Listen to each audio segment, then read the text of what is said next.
Nasci no concelho das Caldas da Rainha, mais precisamente na freguesia de Alvorninha.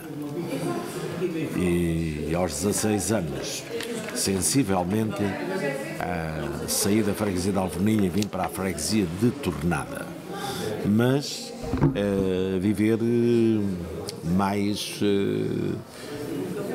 digamos que nessa altura, nesse tempo, Caldas não é como é agora, e portanto nós estávamos ali mesmo na fronteira da freguesia de Tornada com a freguesia de Caldas. Fez a sua educação, a escola, fez na freguesia? Eu costumo dizer que a minha universidade... Foi a vida? Não, começou na Universidade da Moita de Alvorninha. Eu tenho apenas a 4ª classe.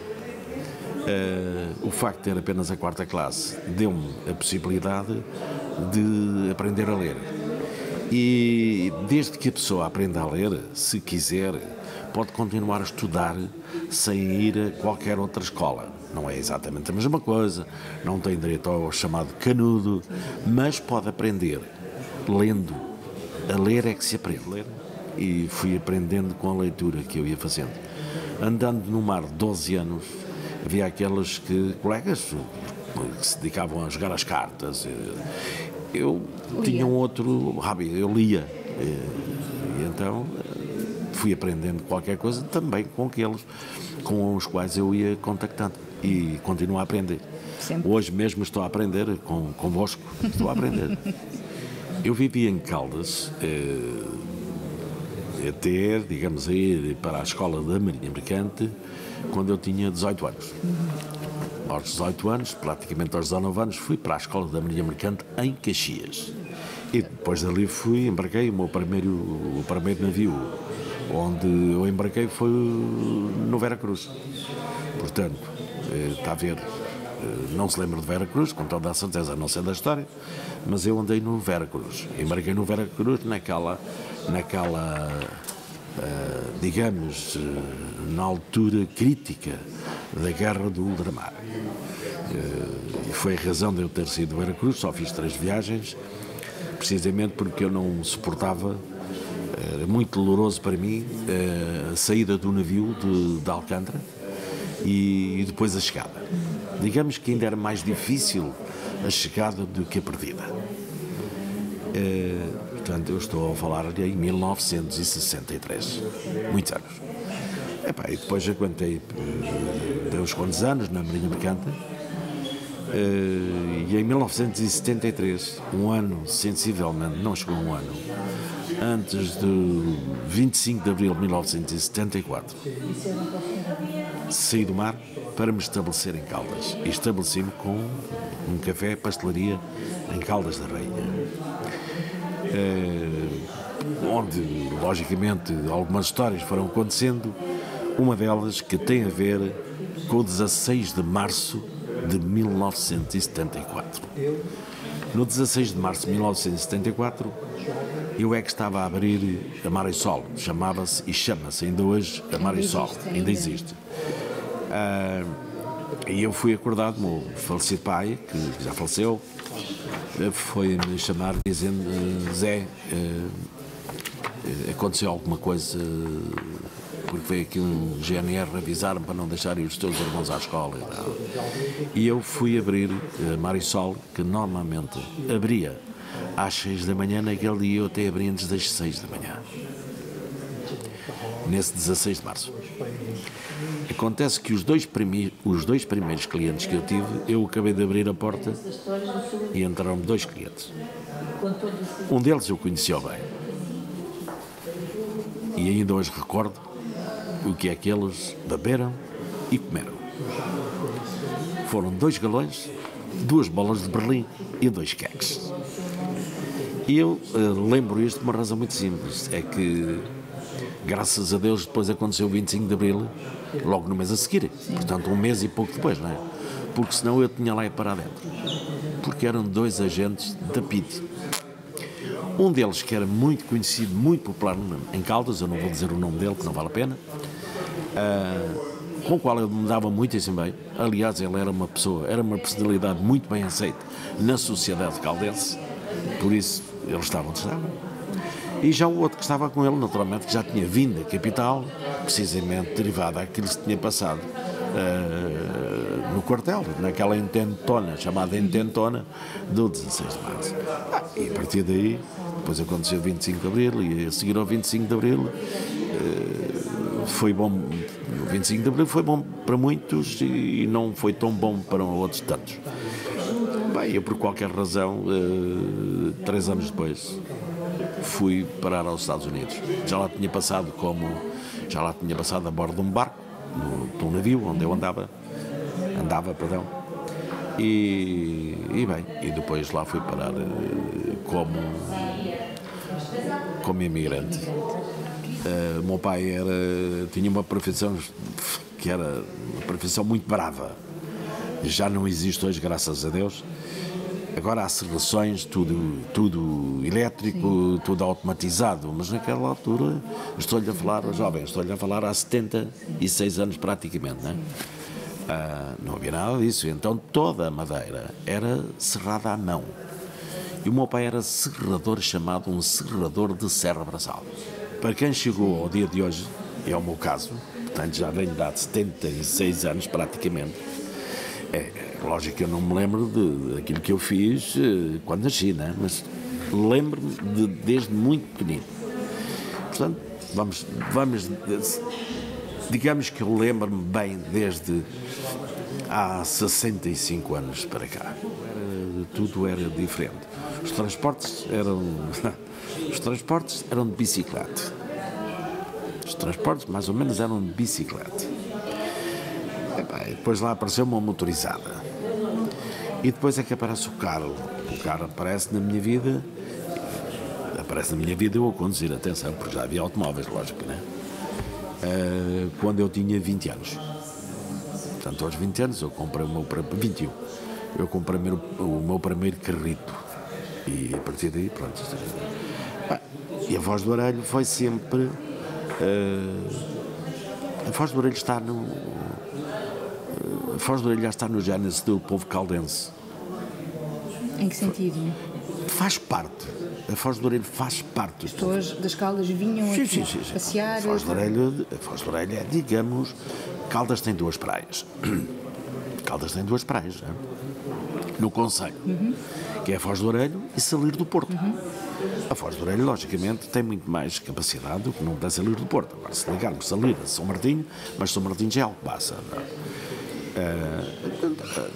A Foz do Orelho tem essa particularidade, à parte de que era daqui, nós vinhamos, quantas vezes vinhamos à Lagoa a apanhar berbigão para fazer. Lembra-se disso? Fazia isso? Claro, então vinhamos com 2 ou 3 amigos e íamos ao berbigão, não íamos comprar berbigão, íamos à Lagoa e buscar, íamos apanhar berbigão, uma outra amêijoa, uma outra navalha, chamada navalha, para fazer os nossos petiscos. Portanto, a Foz do Orelho conheço bem. Depois, conheço, na hipótese, há aqui muito perto, indo seguindo aqui da Foz, de onde estamos, digamos, para o Nedador, indo à beira da Lagoa. Não sei se conhece. Conheço mal. Conhece mal, portanto. Há ali uma determinada zona que faz ali uma pequena subida, uma curva contra curva, e havia ali um penedo, aquilo nem é rocha, era saibro. Então havia ali uns chamavam-lhe cabana, outros chamavam-lhe uma arribana. Não importa o nome. Havia ali pessoas onde vendiam o marisco. Era ali que vendia o marisco. E acho até que vivia lá uma senhora. Acho que até que vivia lá. Não sei se ela vivia acompanhada ou não. Mas então nós íamos ali. Foi pena que esse local tivesse... que essa cabana ou ribana tivesse acabado. Mas acabou. Enfim. As leis começaram a mudar. Não é permitido pescar. Não é permitido... Mas entretanto são permitidas outras coisas que não deviam. Mas enfim. Em frente. E hoje, em vez de se estar lá a cabana, está lá um recanto para os namorados. Portanto, e depois do 25 de Abril, eu tinha esse restaurante, tinha esse café, pastelaria. Entretanto, eu já tinha aberto outro restaurante no concelho de Alcobaça, e por pouco tempo, e depois abri um outro mesmo à saída de Caldas, que era onde eu morava. E então decidi, já tinha 3 filhos, tinha 2 filhas e um filho, então agarrei, entretanto já tinha um meu irmão, eu tinha um meu irmão, Já estava nos Estados Unidos. Já estava nos Estados Unidos. Eu fui lá em 78, fui lá em 79, estive lá uns quantos meses, e em 1980 é quando eu vou definitivamente com a mulher e com os filhos.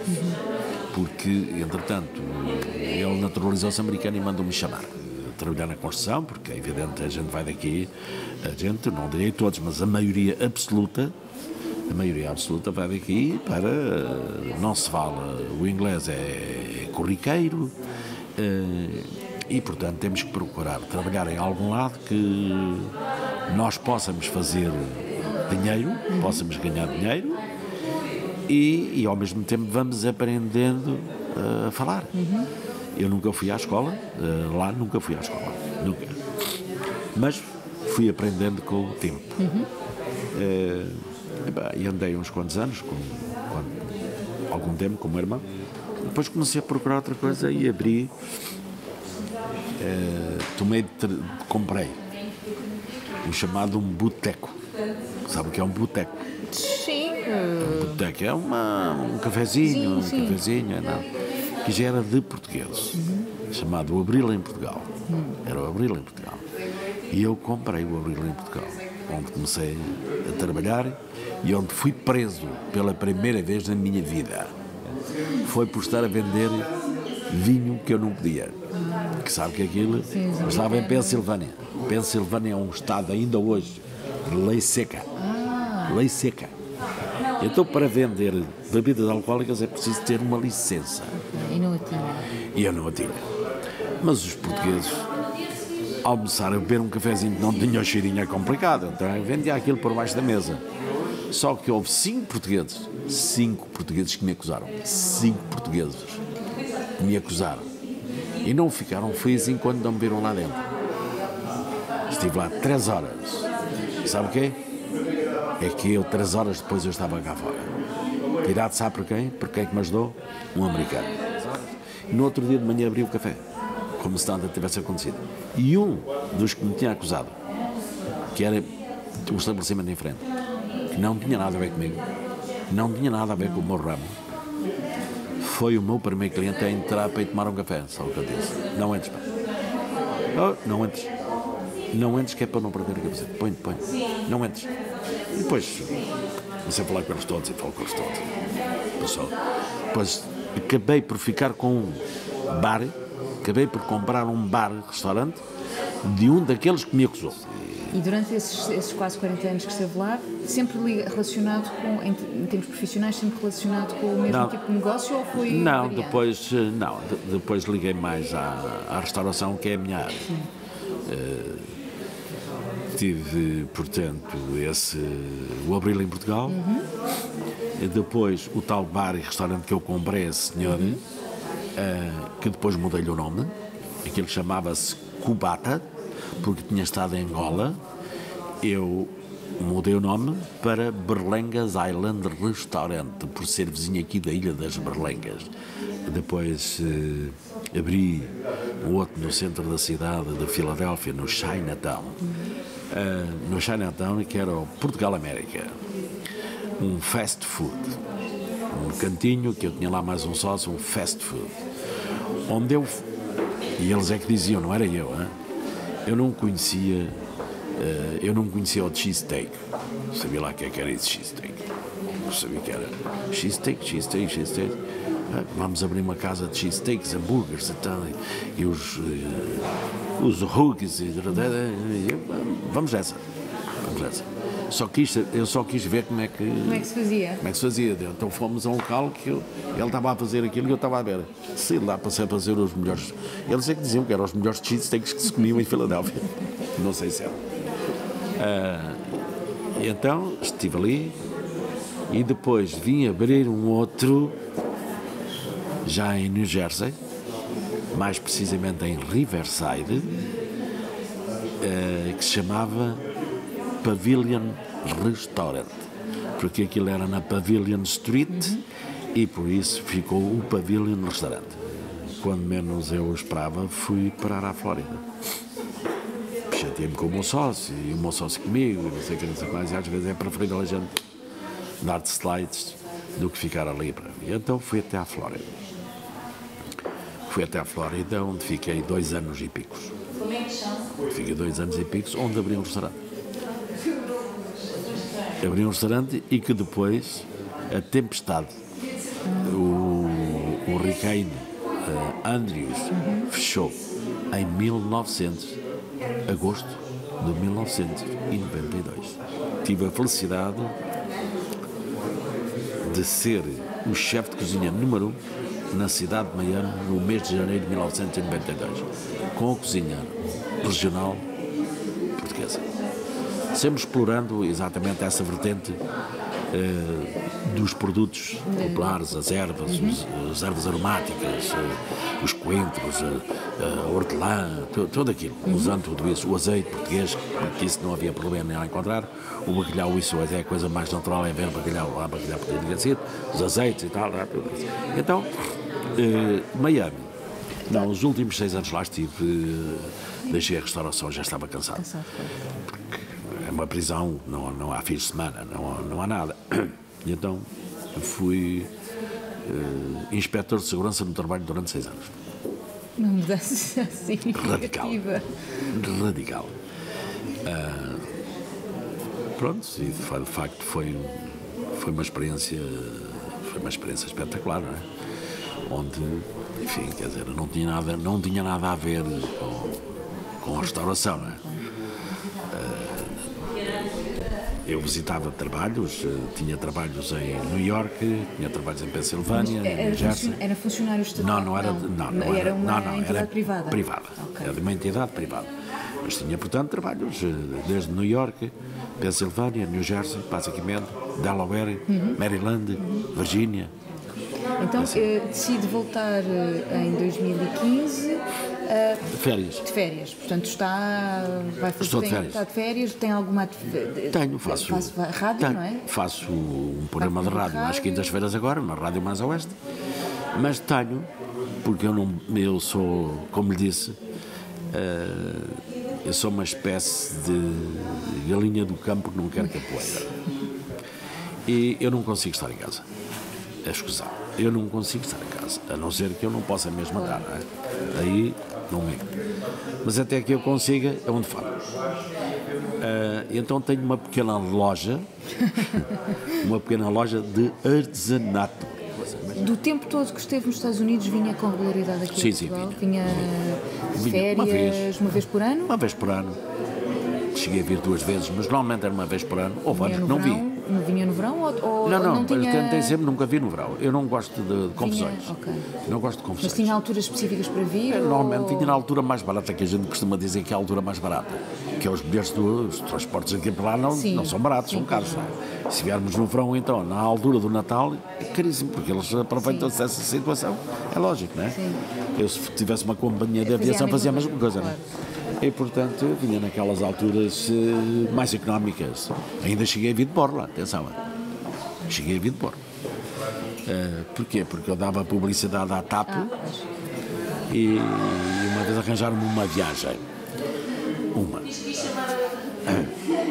Depois dava também publicidade a uma outra companhia de voo charter, arranjaram-me também uma viagem. E vinha a pagar. Devo dizer-lhe eu fazia rádio lá, comecei a fazer em 1980, e eu para fazer rádio tinha que pagar, atenção. Eu pagava a música. O Estado português nunca me deu um cêntimo. Nunca me deu um disco. A rádio era... A rádio era portuguesa. Transmitia só música portuguesa e Brasil. Ouviu? E nunca tive. Entrevistei lá a primeira grande personalidade que eu entrevistei lá, que tem um brilho muito grande, foi aquele que ainda é hoje conhecido pelo melhor Presidente da República que foi, General Ramalhianos. Entrevistei-o em Nova Iorque. Foi o primeiro. Depois, Cavaco Silva e companhias, ditados. E um dia eu vim de Lisboa, de Nova Iorque, de Lisboa para fazer uma entrevista. Às minhas expensas, porque eu tinha a rádio, às minhas expensas, para entrevistar aquela que era na altura a secretária de Estado das Comunidades Portuguesas, a doutora Maria Manuela Aguiar. São histórias que eu tenho. E fez rádio sempre? Lá? Sempre. Sempre o período que esteve nos Estados Unidos? Sempre, praticamente sempre. Não todos os dias, não. Mas foi um gosto que Olha, aquilo foi assim. Que desenvolveu ainda cá? Foi ainda cá, a bordo dos navios. E nós tínhamos discos pedidos e tudo. Sinal horário e tudo. Mas o sinal horário nunca entrava nas horas certas, entrava numa altura qualquer. E agora comecei há relativamente pouco tempo, na Rádio Mais Oeste, a fazer este programa de 3 horas, das 9 à meia-noite, mas uma vez por semana, é só à quinta-feira, para já. E que é chamada A Conversa. E precisamente eu pensei o que é que vou pôr, o que é que não vou pôr, o que é que vou fazer. Fazer um programa só por fazer um programa, só por pôr música também não me diz muito. Tem que ter alguém. E então daí surgiu-me A Conversa. Não é exatamente uma entrevista, é mais ou menos, olha, mais ou menos como estamos aqui. Sim. Vamos conversar. Gostaria que a Lagoa de Óbidos viesse a ser uma área protegida pelo seu valor natural e ambiental. Mas é lógico. Certo, garantido, não é?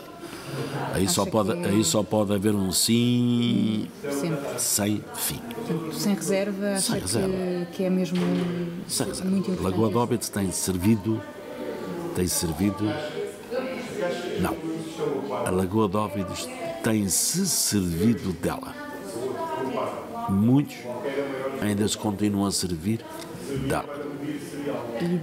Ela serve muita gente, mas muitos servem dela. Numa relação também desequilibrada ou equilibrada? Desequilibrada. Acha que é uma relação desequilibrada? Só desequilibrada. Uns se calhar porque não sabem, outros porque sabem, mas não querem saber. Ou não querem? Mas é evidente, nós vimos a Lagoa, a Lagoa esteve fechada ainda há relativamente pouco tempo. Quando se diz a Lagoa fechada, é porque não havia uma comunicação entre o mar e a Lagoa. Bem, e essa Lagoa, se não for alimentada pelo mar, ela morre. Morre porque tudo aquilo que lá está dentro morre. Bem, os bivalves, tudo o que é. Tem que haver uma ligação mar-lagoa. Tem que haver. E lagoa-mar, portanto, tem que haver um cordão umbilical entre as duas partes. Uma destas senhoras disse que as lagoas têm tendência a secar. Disse, não, têm tendência a secar aquelas que não têm ligação ao mar. Aquelas que têm ligação ao mar só seca se o homem quiser. Agora, o homem tem feito nós. Não posso dizer que é A, B, C ou D. Claro. Nós temos feito, ao longo dos anos, muitas asneiras. Desde o tirar areia. Hoje, vê-se, nós olhamos para a Lagoa, nós vimos ali bancos de areia. Nós vimos ali a bancos de areia. E, claro, mas porquê é que os bancos de areia estão ali? Porque o mar manda cá para dentro. É verdade. É verdade. Mas sabe que há uma... para quem andou no mar, e eu não sou especialista no assunto, o facto de ter andado no mar, eu não sou especialista no assunto, mas, de certa forma, fui-me tentando integrar naquelas partes técnicas. O mar tem correntes marítimas. O mar tem correntes marítimas de fundo, as correntes de fundo e correntes à superfície. E quando essas correntes, quando há uma corrente de fundo e uma à superfície, o que faz é que ela faz isto. E aí, quando pensa que a aberta está num lado, ela já está no outro. A aberta não fica sempre no mesmo sítio. A aberta já está encostada lá ao fundo. Outras vezes está cá em cima. Então transporta muita areia cá para dentro. Andou em Madraga, ou Estraga, que foi só para sacar aqui. Quanto a mim, atenção, eu não sou técnico, atenção, eu não sou técnico. A Lagoa merece. A Lagoa merece que se faça tudo por ela, por uma razão muito simples. Tudo aquilo que possam fazer, ou que se possa fazer em prol da Lagoa, estão a fazê-lo em prol de todos. Não é da comunidade. Não é só da comunidade da Foz de Orelha. Não é só da comunidade de Óbidos. É da comunidade portuguesa e dos estrangeiros. Dito isto, Acha que as populações ou as comunidades locais envolvem-se o suficiente na proteção da lagoa? Eles talvez se envolvam, sim. Não Mas... têm peso. Eles não têm Ok. peso nas decisões. Não têm. E acha que já foram mais envolvidos ou menos envolvidos? Talvez Acha que há uma tivesse- evolução? Cada vez menos. Menos envolvidos Talvez na proteção? com esta situação começa a surgir, que com esta juventude começam a despertar. Vamos ter Pois que era isso que eu ia despertar. perguntar. Não, isso Como é que é assim. em relação às comunidades? São Não. as comunidades mais velhas que se preocupam mais ou as comunidades mais novas Deixaram de se sentem interessar, porque lutaram e viram que foram lutas inglórias. Isto desde 1927, se for ver, há notícias de 1927 que já alguém propunha que fosse aberto um braço da lagoa até quase a Caldas. Se calhar naquela altura não teria sido tão difícil. Mas estamos a falar em 1927. Eu nasci 16 anos depois, está a ver? Estamos a falar há 100 anos praticamente. Mas foi todo inglório, não é? Mas nessa altura a lagoa era uma riqueza.